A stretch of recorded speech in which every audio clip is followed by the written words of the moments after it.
Hello and happy Wednesday. My name is Beverly Hosford, and this is Eric Hegeman, my guest today.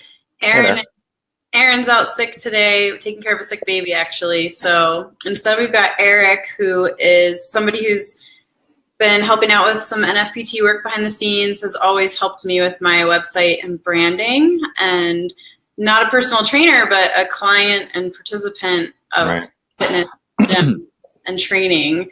So happy Valentine's Day, everybody. Today our episode is called Are You Too Friendly with Your Clients? So we're going to dive into client relationships, boundaries, some juicy stuff, some, regular old stuff. And I welcome any questions you have. I see some people are joining us here. So if you're here, say hello. Tell me where you're located. Eric is actually out in New Jersey, and I am in Montana. And if you didn't know, NFPT, the National Federation of Professional Trainers, which is who we are broadcasting for, they are located in Indiana. But I think some of our home-based folks are in Florida right now doing a workshop. So we'll see if they're here. So let me have Eric introduce himself, and then we'll dive into the topic today. Thanks, Bev. Hey, everybody. So yeah, it's interesting. I'm definitely not from the fitness industry by any stretch, but I'm interested in fitness. I've been going to the gym for like the past 15 years. I've had some encounters with personal trainers where, you just kind of you got the introductory kind of warm up routine or whatever a few times. So that's always interesting. I always find it, or generally I found it pretty constructive, but sometimes it's just a little odd. But anyway, just a little bit about myself. I'm more from the creative and marketing space. I've been a creative director, designer, worked on anything around marketing, video, web, print, TV, all that kind of stuff. So while I haven't done the same kind of hands-on client work that Bev and I'm sure a lot of the folks who are watching this do, have a lot of experience with clients in other ways. So it could be kind of an interesting comparison. So happy to have the convo. Yeah, awesome. Well, you said that when you've had those meetings first time, sometimes it's been a little awkward, or it's... Well, it's like, I guess I could expound on that, and you'll have to I might just hog the mic for this whole freaking interview or whatever. But yeah, it's interesting because it's kind of like a first date kind of scenario. It's the same when you're in any sort of relationship. Like when you walk into, I could relate it to if you walk into a client meeting and you're meeting the client for the first time on a creative side, and it's you're trying to make a first impression. You're trying to assess and understand what are they saying, what are they really looking for, and as a customer working with someone who potentially wants to sign me up to do lots more sessions, it's on the one hand, I know they're trying to pay attention to me and make sure that my form is good and see if what kind of value can they add in a 45-minute session. But me as a potential customer, I know that this isn't about the 45-minute session, and I've already got my mind made up that I don't want to sign up to do lots of sessions because I want to hold on to my money and just try to figure it out on my own. And it's just I don't know, it's a weird thing because I feel like it's a selling type. It's both fitness and selling. And I feel like those two things it's hard to concentrate on both, So I think that from a potential client's perspective, to give you an idea, or anybody who's watching who's in personal training space, I don't know, my own experience is just I just want to be able to focus on the fitness concept and not think about repelling or explaining why I don't want to do personal training ongoing, so it creates a little different kind of tension, Sure. So you're speaking more to the sales side of it. Yeah. Even if it's not a hard sell, that's kind of what the objective is give you a taste and then, maybe you come back for more, what I mean? And it's not a huge deal. But and I've been thinking about it because I go to a gym that's primarily orientated around trainers now, and I'm just thinking about their model, and it's a really cool spot. But I just wonder. I've been just thinking about this whole business model. I don't know if there's a way to do it where you just have. I don't know. I'm just trying to figure out if there's a way to make it less pressurized, where there's folks there that can always give you I don't know if it's even like by the minute or something, the way you can kind of like pay for, you know, just like pay for a song on iTunes. You don't have to buy the whole album, or you don't have to sign up. Like the way it is now, it's like you have to sign up for like a whole bunch of stuff. And it's like a BMG Music Club, Columbia Music House or whatever. And it's like, you're in, you know, and it's like, well, what if I just want like a song here and a song there kind of thing? Right. I don't know. Yeah, there's actually some models out there. There's a gym here in Bozeman where you join the gym, you have the membership, and there's always trainers in the room, but you don't have to hire them or anything, and they're just there to help you correct your form, coach you, cheer you on. I think that's hot. Like that's really good. Yeah, so that could definitely be a way the industry is going. But there are a big group of people out there who not just the client, not just the trainer, but the client gets very attached to the trainer, where they want to work with the same person twice a week at the same time. You know, that was like really where I came from. My clients, they only wanted to train with me. They wanted to see me twice a week. Of course, we're talking about people with expendable income, and those folks, like, they can really get attached, and the boundaries can get fuzzy because sometimes they start to look at you as like a daughter or a friend, and you know, they want to invite you to events going on at their house, or I had the opportunity to go on vacation with a client. And so there's definitely lots of different levels in the industry out there where relationships can get fuzzy. And I have a business coaching client who runs a really great business in the middle of California, and her clients go to happy hour once a month together. They get drinks, and she runs retreats. They go on vacation together. It's kind of like a little tribe. And those folks, they see her 3 times a week. They're committed. She actually has a waiting list because people want to be in her tribe so badly. And so, you know, that's kind of what we wanted to, you know, maybe cover a little bit today in honor of like Valentine's Day and the month of love, is like, you know, where is that line? Where's the boundary? Like, you know, when does it get too friendly? And how does it? Has anybody, let me ask you then, has anybody ever made you feel uncomfortable with like how attached they were getting to you when you were doing training?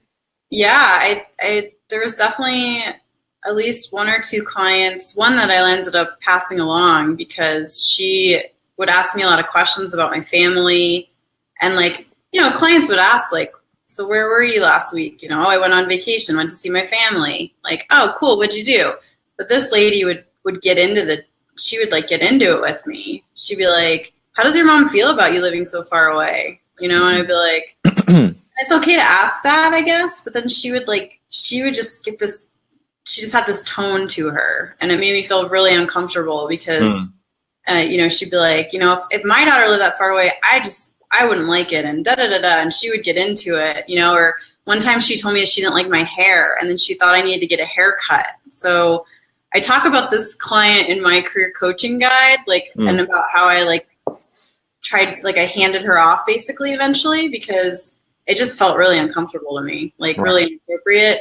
I don't think I ever had any male clients that made me feel inappropriate. Although I have a few male clients that made some like racy jokes, but like I can roll with jokes for the most part, and they never made any like inappropriate, but they would joke around, you know, like they joke around with me, like, you know, if people found out I had a new boyfriend or something at the gym, because at my gym, you couldn't hide that kind of stuff. Like people found out like, oh, Bev's dating someone. So some of my male clients who are older, like in their 50s or 60s, would joke around and be like, oh, you know, looks like you're doing your makeup a little more or something, you know, but nothing like no butt grabbing or anything like that. Right. Okay. It's funny on the creative and advertising marketing side. I feel like it's really the opposite. It's less about falling in love with your clients and more about trying to love them, because clients just like really screw with your world a lot of the time. And I mean, it's a meme. It's just kind of like understood in that space, in the space that I come from, where like clients ruin everything, or they really seem to do their best to, and you're constantly, and it's, you know, it's not fully reality, but it's a mindset that you can get into where it's like, how can we figure out how to be in love with this client, or how can we figure out how to not hate the encounters where, you know, they're just going to throw everything in the air and, you know, scramble our work, you know?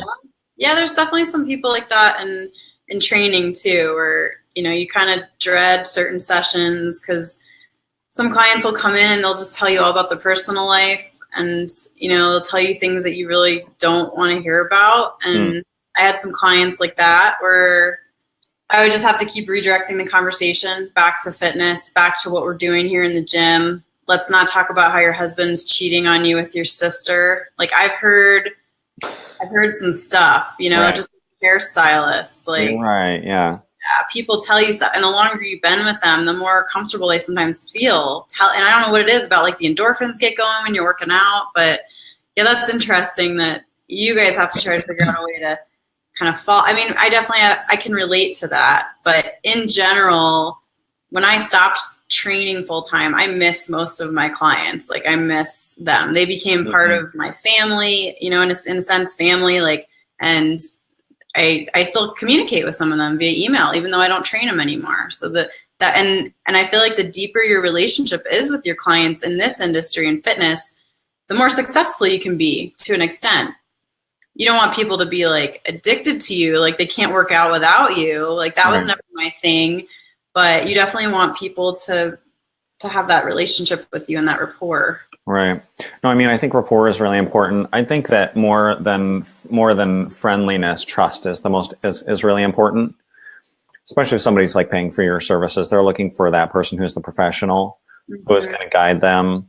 And it can get a little weird if it does turn into like too much personal chit chat, and it just turns into like a lamenting or moaning, and they're using you kind of like as a therapy release, like more as like a mental therapy versus physical therapy kind of thing.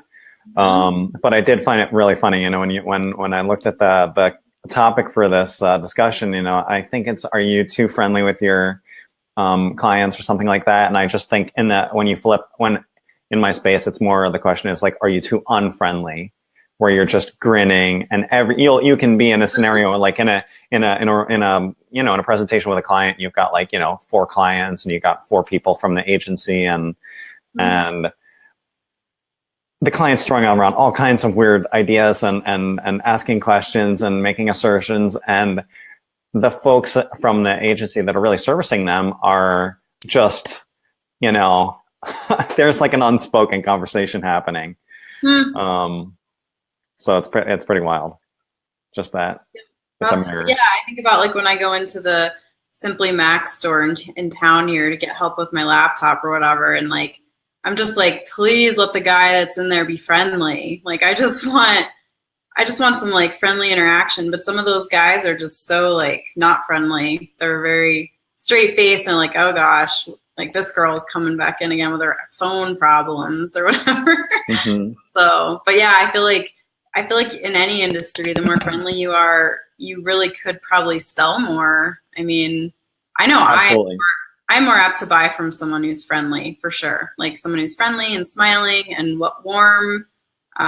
So yeah. What do you think when you hear like about this trainer who like goes out to happy hour with her clients, or, when you hear about trainers going on vacation with their clients? Or I don't think anything of it. I know, going on vacation is interesting. It definitely shows that there's a lot. If anything, I think it shows that there's more trust, that you're willing to open up a really important part of your life, potentially a more private part of your life where you're really trying to release. So I think that just speaks to the depth of the relationship.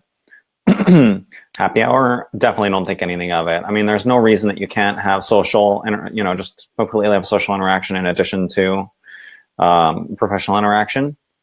So, I mean, that's obviously something you want to manage. I think as the person, particularly if you're the service provider, if you're the trainer or what have you, you've got to be on better behavior. I think you got to be a little more careful about how much you drink and all that kind of stuff. But I think it kind of goes with the territory. You got to wine and dine your clients sometimes, I agree. Definitely. That's great advice. You got to limit yourself to 1 drink if you're going to go out, because we all know once you have a few, then you can't really monitor yourself as accurately about what's right. Yeah. You don't want to end up with regrets the next morning, for sure. Totally. Yeah. But I'm almost flip it. And I'd say like, if you're not doing that with your clients, why not? Like that would almost scare me more. If you have a client that you've been working with for a period, like you've gotten through the test phase or whatever, Right. and I don't know what it is for personal trainers and some of these things, but I think if it's a one-on-one, I don't know if it's that kind of relationship, I would think that the stronger the relationship with your client, the more likely you are to do that once in a while. That's a really interesting way to look at it. Because me as a presenter, educator, I've been in the industry for 15 years. I work for a certification company. I think we want to be professional and we want to have really strong boundaries. And I think that more from that like black and white professional side. But when I was actually knee deep personal training, I found it more enjoyable to have those relationships and to really just be myself and let my clients be themselves. And it seemed to work out really well for me, maybe because of my personality type. And I think most trainers too, we're people, hopefully. I guess maybe it's hard because you think about wellness and physical fitness in one area of the brain or one area of the chart, and then like drinking and eating, eating out is generally like like the antithesis of that. It's like non-healthy. Mm-hmm. So maybe they really don't mix as well. I'm not sure. I'm trying to figure out, like, on the one hand, it could be difficult if you've just got like your relationship with the client's one-on-one. How do you say like, well, do you also want to like go get a drink or something? Maybe that's a little odd if there's not a structure around it. But if you're associated with the gym and the gym has like, an open house like twice a year or something, or they have some kind of event that's like a little more casual or relaxed or something. Yeah. I don't know, but I could see that. Yeah. Mixing booze with the person who's helping you recover from the booze might be a little bit of an oxymoron. And it's like, I just need these things separate. Yeah. Yeah. It could be for some people. I feel like some people would be really self-conscious to be out to dinner with their trainer. Mm-hmm. I mean, I certainly noticed that when I would go to a client's house for like a Christmas party, they'd make a joke like, don't pay attention to the food, it's just part of the party thing. And I'm like, hey, I'm just coming, and I feel like more and more the industry is moving towards that like balanced perspective, like the 80-20, 80% of the time you're doing your best and 20% of the time you're like, let me just do whatever, eat some dipsy doodles or Cheetos. Mm-hmm. So right. I feel like a lot of the industry is moving that way. And then there's, of course, those like diehards that are like, no, if you want to get the results, you've got to be strict. So. And you might, I think, honestly, thinking about it from a more of a marketing standpoint, you do have to think about the brand that you represent. Right? And in the client's mind, you represent this thing, which is getting fitter, whatever, getting healthier, having discipline, all this kind of stuff that they need help with. Mm-hmm. And they probably don't need help, like going out and getting drunk or getting buzzed or whatever it is, going out and relaxing on the weekend. They don't need that. And it might be too distracting for them to even like thinking about, and like if they did that with you, and then, there you are a week later, and trying to give them instruction. And even subconsciously, they're just thinking about like, oh, well, I remember we were hanging out at the bar, and it's just like, it maybe erodes the strength of your brand from that standpoint. You don't stand for the same thing. The promise you're making isn't that same promise. It's more, it's more muddy. I like that. Yeah. I like that you're bringing in the branding perspective, especially since that's your niche and what you do. Like just thinking about what are you, like my one business coaching client that I was telling you about, that she has like a waiting list and she takes her clients on retreats. Her business, I'm not going to say what her business name is, but her business name alludes to the fact that fitness is a good time. Like it's a good time, and it's like, and that's kind of her whole brand is around like, we can make this fun and we can make this exciting. So like, I think that works for her. Whereas if you're someone that's like cutting bodybuilders or, training professional athletes, that might be a little bit different. So I think that's great advice, Eric, like bringing, and that's what we kind of wanted to do today with the show. And Aaron and I talked about it, was like, hey, like each person's different. And like, what image are you portraying? Like me, I am not one of those tight fitness professionals where like, I go to the gym every day and I like eat a certain regimen. Like I do like to have more of the 80-20 principle going on. So right. I think you just got to, like you said, you've got to check with what you're doing and then look at the photos you're putting up on social media, and do they match that like brand that you're creating? Right. Well, it's not even necessarily, yeah, you are creating the brand, but it's not even a brand you're creating artificially. It's just a brand that's manifesting based on what you're doing, you know. And I do think, you know, for instance, I'm thinking about something that's going on now with the Olympics, right? And they, it, I obviously don't know what that experience is. I'm nowhere near ever being an Olympic athlete or anything, but you know, they've got these, and some of the athletes have run into these problems. I forget who was the snowboarder that won gold a couple days ago, who was out the night before and had to borrow his buddy's jacket or whatever, like barely made it to the run or something, and ended up winning gold. But it was still like it was pretty. It was definitely suboptimal, conditions, and there's just this notion that like in the Olympic Village, you're going out and you're carousing and you're drinking and you're letting loose. If you have to perform the next day or the day after that, like, is that really constructive? And how it sets your mental model. You know, Bodie Miller ran into those problems, and I forget. I think it was Torino or something. And just deciding like, what's it really for? What's this thing for? And I think that relationship between a trainer or any kind of fitness, a fitness guide and their client is special in its own right. And maybe it's worth protecting that. You know, I try to think if I were going out to drinks with a yoga instructor I love, like, I just don't know if I need to think about my yoga instructor that way. Yeah. You know, it kind of, it's like getting drunk in Disneyland or something. Like there's time to go drinking and there's time to just, do something else. Yeah. Yeah. You know? And I think that's why it's so important for each trainer to make that decision for themselves. Like, do you want to have that really firm boundary and don't put yourself out there to go out for drinks and your clients view you as what they view you as, the yoga instructor, and that's it? Or do you want your clients associating you with the fun part of their life as well? And but I think it comes down to the question of what's it for. I think in advertising and marketing, a lot of times, you're wining and dining clients to build that relationship and just get more kinship and more camaraderie and so forth as a group of professionals are trying to solve a problem for a company or whatever.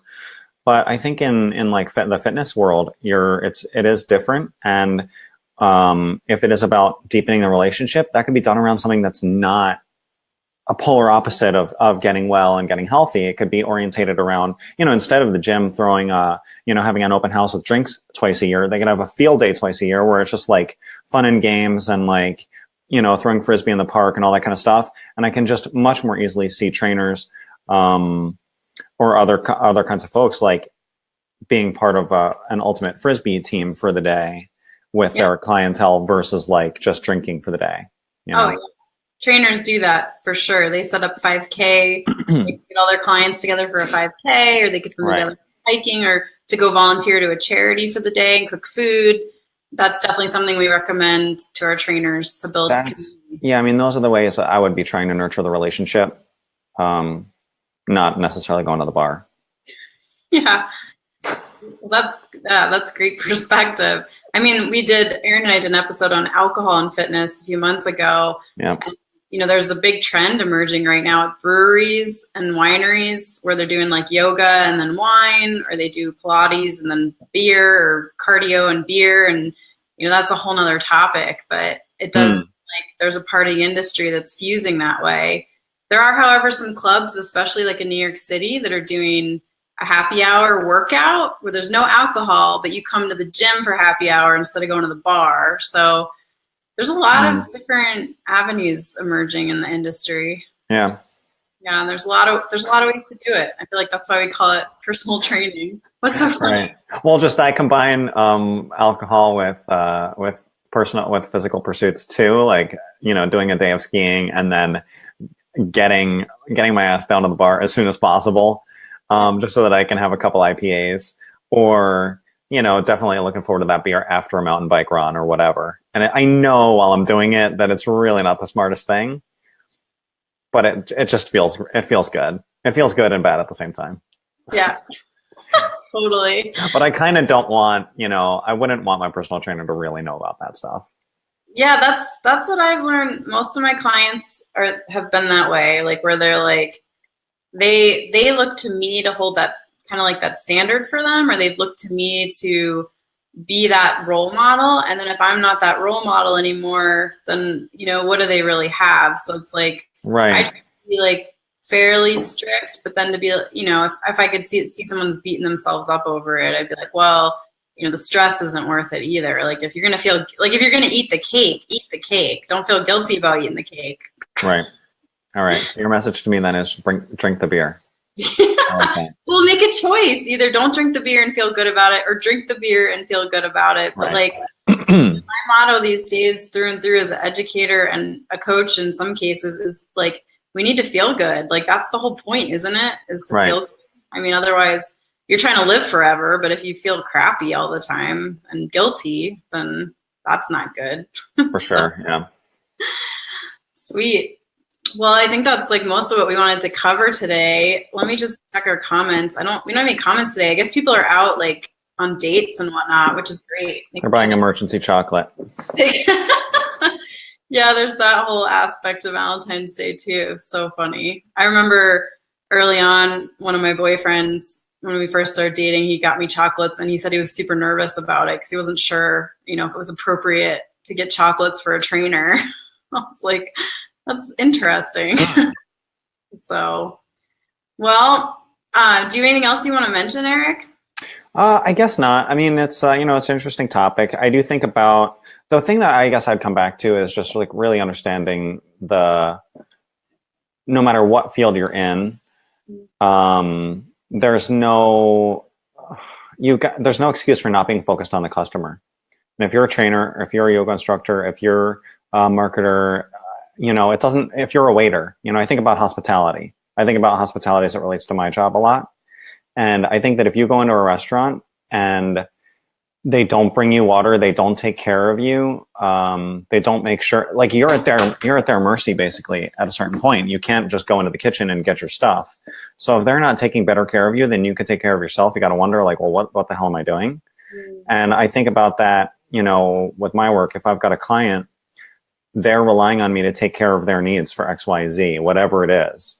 And I don't want them to think about me the way I think about a server who's disappeared for 20 minutes while I'm waiting for the check, or I'm waiting for my third drink, or whatever it is. It's like, I shouldn't have to wonder about this stuff as a customer of a restaurant or at a hotel or something like that. So if there's someone who's a customer of mine, like it's about making sure their needs are met, whatever they are, you know. And I think one of the things that you were talking about was like, or, you know, we mentioned we might want to talk about is the modes of communication and what's appropriate, what's not appropriate. Really, it's whatever makes the customer comfortable.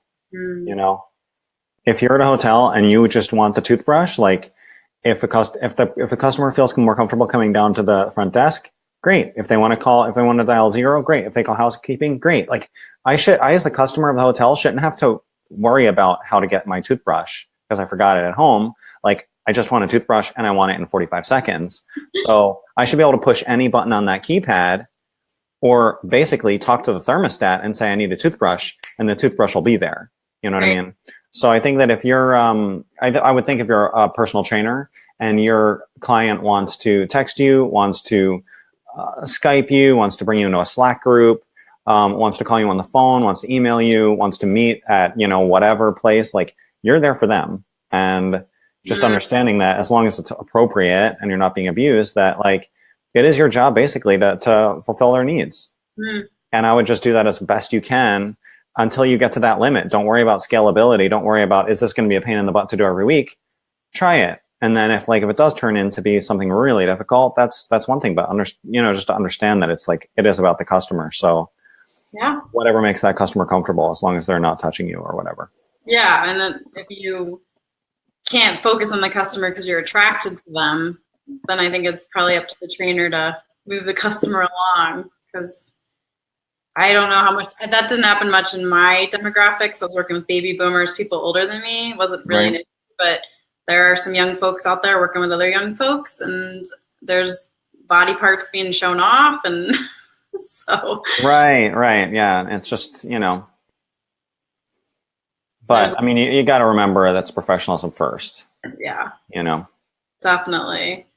Oh, John just jumped on and said, sorry, I'm late. Yeah, we're wrapping up. But if you have anything you want to add, John, feel free.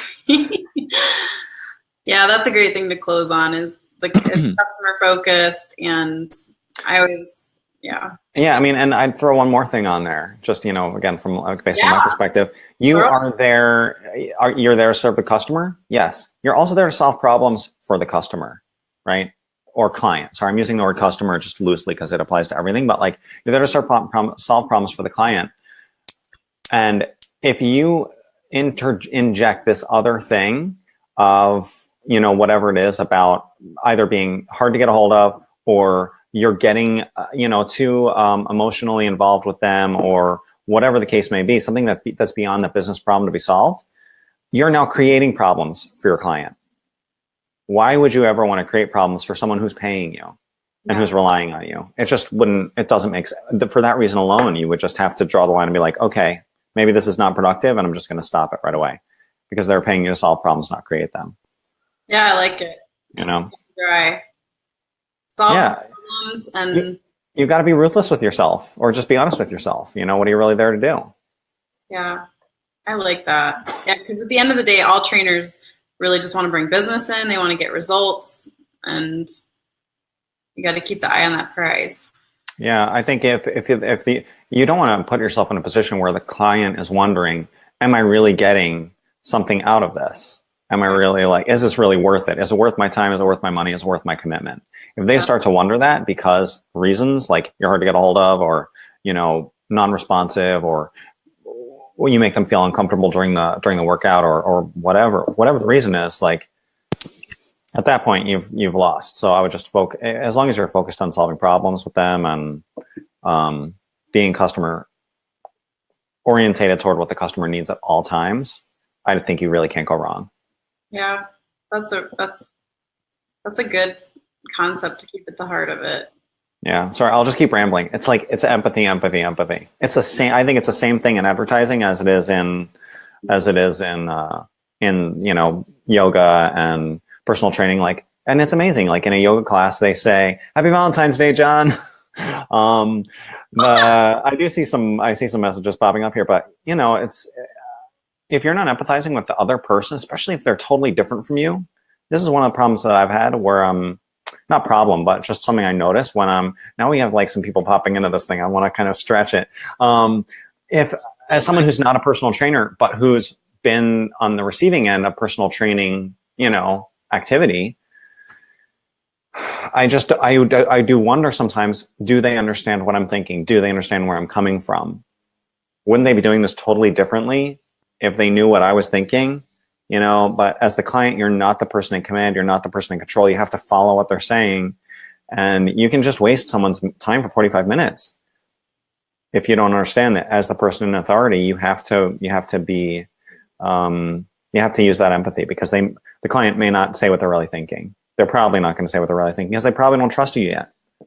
Yeah. That's the thing, is you've got to build that trust and that rapport. And to do that, you have to build the relationship, which means, it's where the boundaries can get fuzzy. So what you drinking? Oh, it's just some tea, some white tea. With cold season, you gotta have the good teas around in case your throat goes bad. So well, that's awesome. Yeah, I see Myra's here and John. We've got some other people watching maybe. But yeah, if you guys have anything you want to add or questions, feel free, or maybe watch the show back later and comment. And you always pop in later and respond. Well, I think we'll wrap it up there then. All right. And thanks for joining us today, Eric. It was great to have you here. Yeah. Our New Jersey E instead of our Wyoming E. Yeah. Both got E's. Hopefully Erin's little girl is feeling better.